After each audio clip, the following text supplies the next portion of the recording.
Reka twongere dushime Imana yo ikomeje kubana natwe muri uyu mwanya ubwo twiga ibyigisho biyobora abakuze kwiga Bibiliya. Izina ry'Imana yacu rihabwe icyubahiro.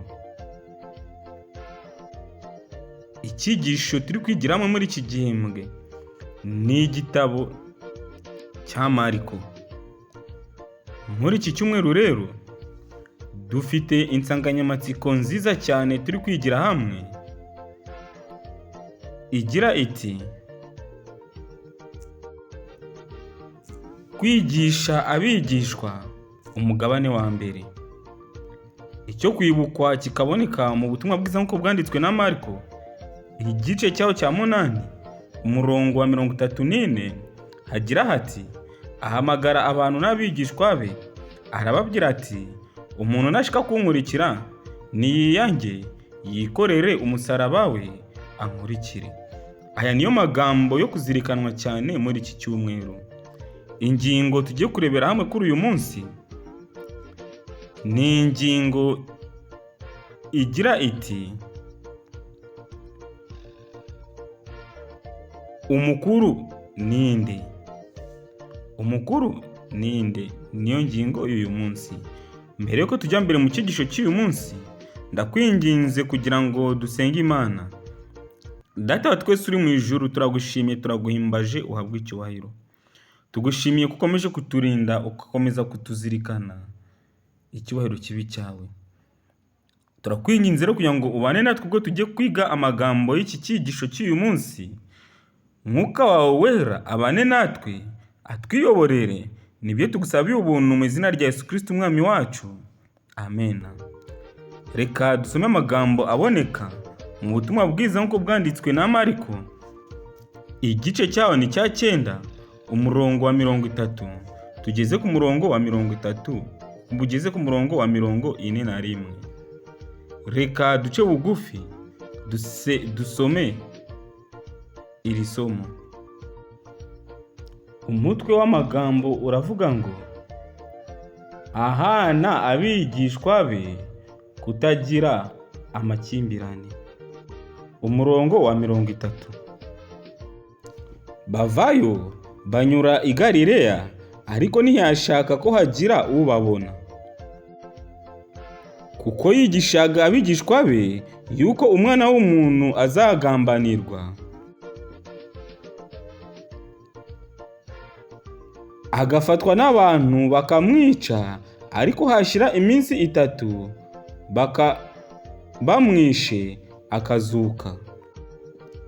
Ariko ntibamenya iryo jambo, ndetse batinya kumubaza. Bagera i Kaperinawumu, yinjiye mu nzu arababaza ati, icyo mwahoze mugira impaka tukiri mu nzira ni iki? Baramwihorera, kuko mu nzira hahoze hajya impaka z'umukuru wabo uwo ari we. Aricara ahamagara abo 12 arababwira ati, umuntu ushaka kuba uw'imbere nabe inyuma ya bose, ndetse abe n'umugaragu wa bose. Azana umwana muto amuhagarika hagati yabo, aramukikira arababwira ati, uwemera umwe mu bana bato nk'uyu mu izina ryanjye ninjye aba yemeye, kandi unyemera si njye yemera gusa, ahubwo aba yemeye n'uwantumye. Umurongo wa 38 umutwe w'amagambo uragira uti, utari umwanzi wa Yesu aba ari mu ruhande rwe. Nuko Yohana aramubwira ati, mwigisha, twabonye umuntu wirukana abadayimoni mu izina ryawe, turamubuza kuko adasanzwe adukurikira. Yesu aramusubiza ati, ntimumubuze, kuko umuntu ukora igitangaza mu izina ryanjye atabasha kunsebya bitamuruhije.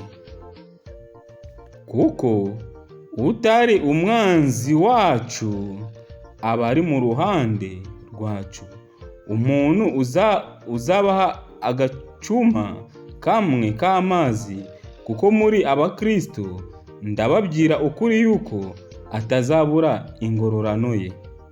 Nshuti mukundwa, aya ni amagambo akomeye cyane Kristo yakomeje kujya aganiriza abigishwa be.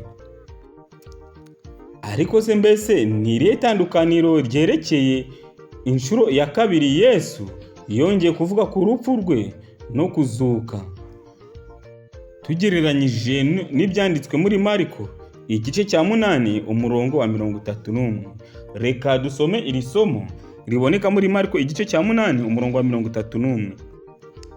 Ahangaha Yesu yavuze amagambo agira ati, aherako abigisha uburyo umwana w'umuntu akwiriye kuzababazwa uburyo bwinshi, akangwa n'abakuru n'abatambyi bakuru n'abanditsi, akicwa, hashira iminsi 3 akazuka.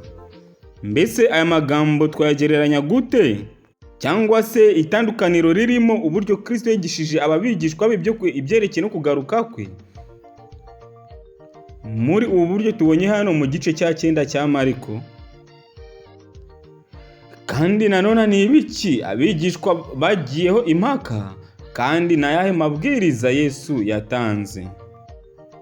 Avuga ku rupfu rwo ku nshuro ya kabiri, Yesu yavuze ko bazamwihakana ndetse bakamwica.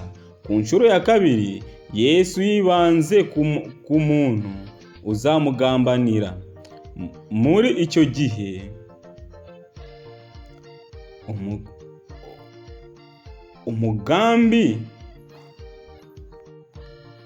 umugambanyi ntiyahise avugwa, ariko umusomyi ahita yumva uwo ari we kubera uburyo yamusobanuye agaragaza ibimuranga, yewe bigaragaza ko yari Yuda.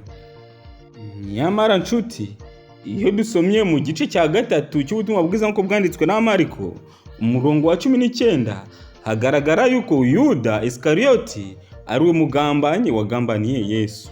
Niyo mpamvu kwita usobanukirwa nk'umusomyi ko uwagambaniye Kristo ari Yesu kuri iyi ngingo bikorohera.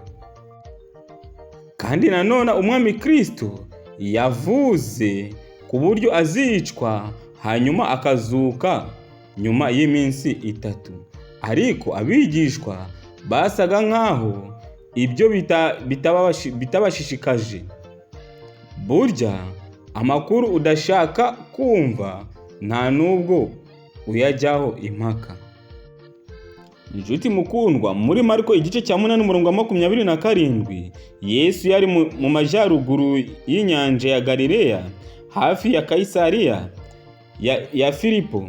Muri Mariko igice cya 9 umurongo wa 30 havuga uburyo yanyuze muri Galileya, naho muri Mariko igice cya 9 umurongo wa 33 hakavuga uburyo yinjiye muri Kaperinawumu.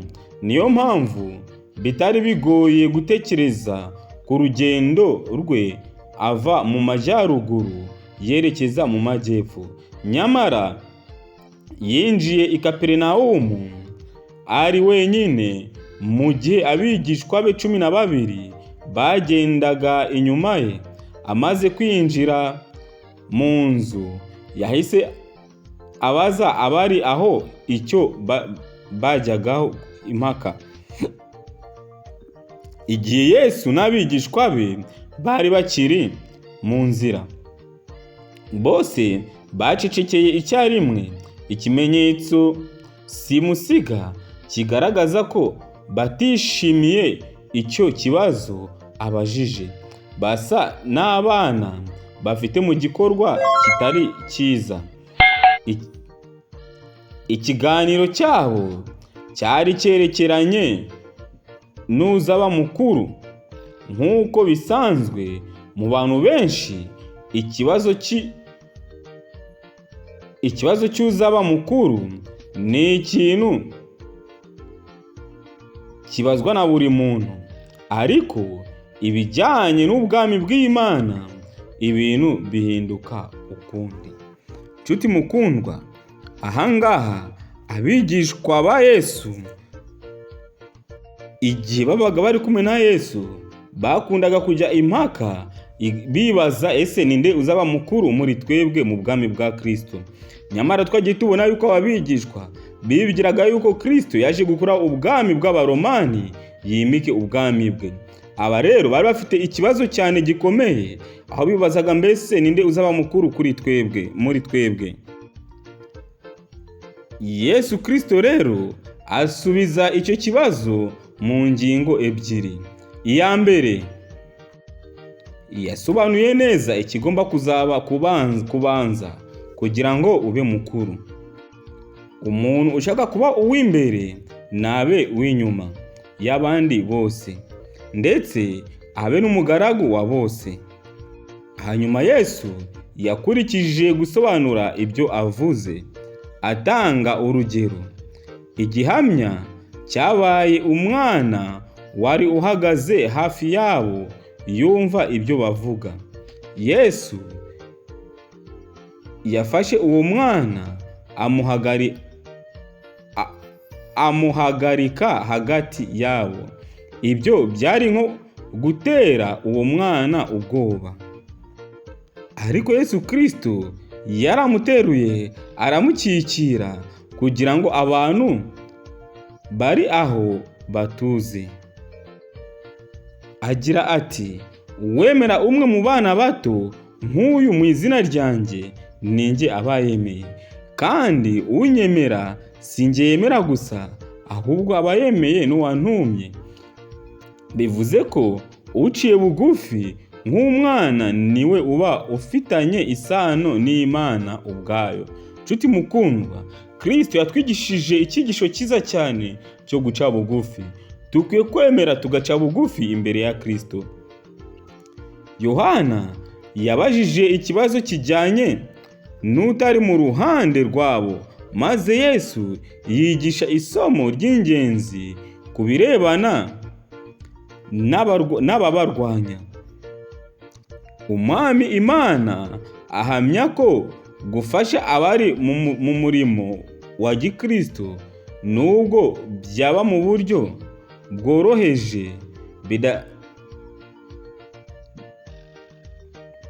bidahabwa agaciro gake mu ijuru. Nshuti mukundwa, umurimo dukora wose nubwo aba ari umurimo woroheje, ntago ijuru ribiha agaciro gato, kuko ijuru riha agaciro umurimo wose dukoze. Reka twemere twigire ku birenge bya Kristo, tube abaciye bugufi hanyuma y'abandi bose. Nibwo tuzagaragaza yuko dufitanye isano na Kristo. Nshuti mukundwa, intego dukwiye kugira ni imwe yo kuzagera mu bwami bwo mu ijuru. Kristo rero aradukunda kandi atwitayeho. Reka twe kumera nk'abisi tugira isumbwe nk'uko abisi babigenza, ahubwo twemere tujye duca bugufi nk'uko Kristo abitwigishije muri aka kanya. Reka dusoze iki cyigisho cy'uyu munsi dusenga Imana yo mu ijuru. Data wa twese uri mu ijuru, turongeye tugushimiye ko wabanye natwe muri iki cyigisho. Uhabwe icyubahiro. Turakwinginze rero kugira ngo ukomeze ubane natwe, ibyo twiga byose tujye tubizirikana kandi bijye bitugirira umumaro. Nibyo dusaba ubuntu mu izina rya Yesu Kristo umwami wacu. Amen.